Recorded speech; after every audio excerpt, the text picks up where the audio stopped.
name ever goes down into history, it'll be for this act, and my whole soul is in it. My whole soul is in it. Today, on this January day, my whole soul is in this, bringing America together, uniting our people, uniting our nation. And I ask every American to join me in this cause.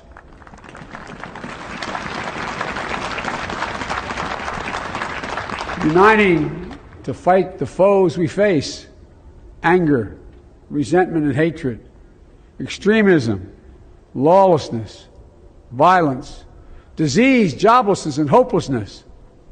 With unity, we can do great things, important things. We can right wrongs.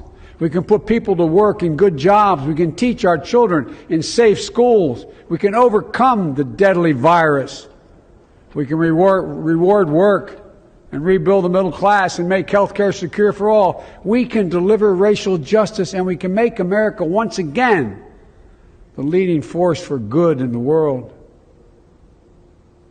I know speaking of unity can sound to some like a foolish fantasy these days.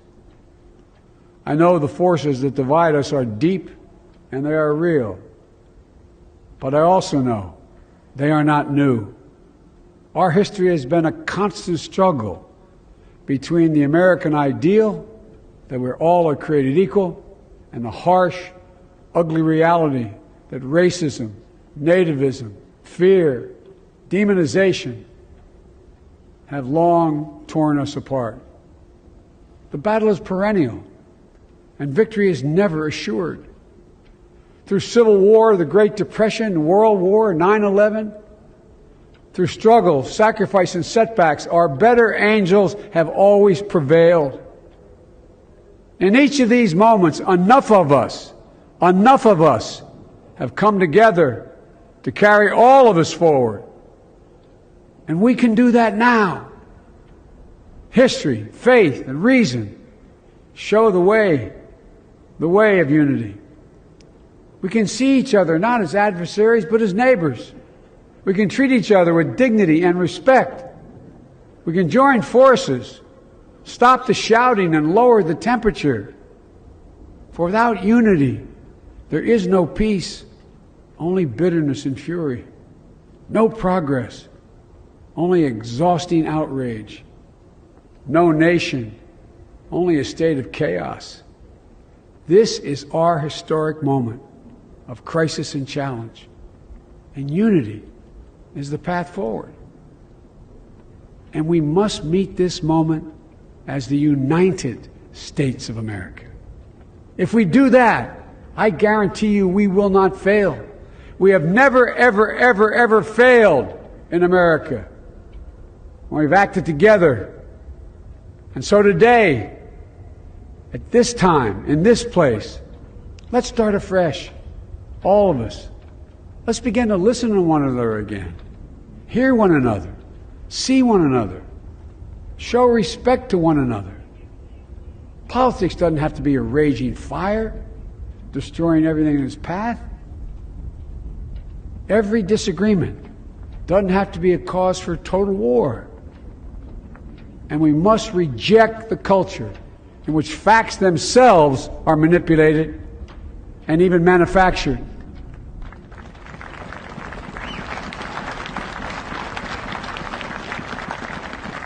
My fellow Americans, we have to be different than this. America has to be better than this. And I believe America is so much better than this. Just look around.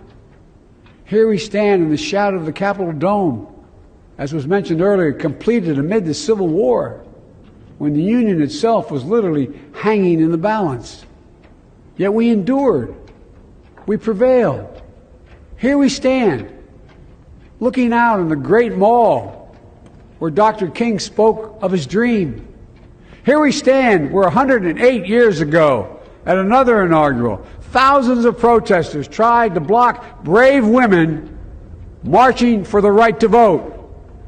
And today, we mark the swearing in of the first woman in American history elected to national office, Vice President Kamala Harris. Don't tell me things can't change. Here we stand across the Potomac from Arlington Cemetery, where heroes who gave the last full measure of devotion rest in eternal peace. And here we stand, just days after a riotous mob thought they could use violence to silence the will of the people, to stop the work of our democracy, to drive us from this sacred ground. It did not happen. It will never happen. Not today, not tomorrow, not ever. Not ever.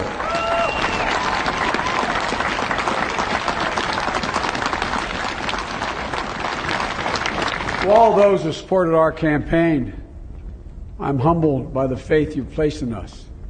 To all those who did not support us, let me say this. Hear me out as we move forward. Take a measure of me and my heart.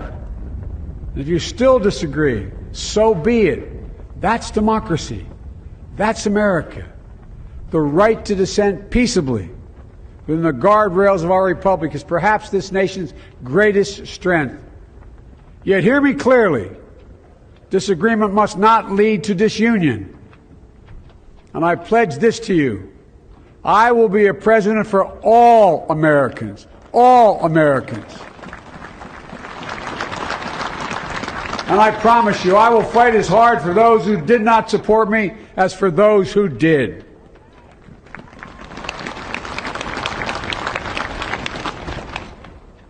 Many centuries ago, St. Augustine, a saint of my church, wrote that a people was a multitude defined by the common objects of their love.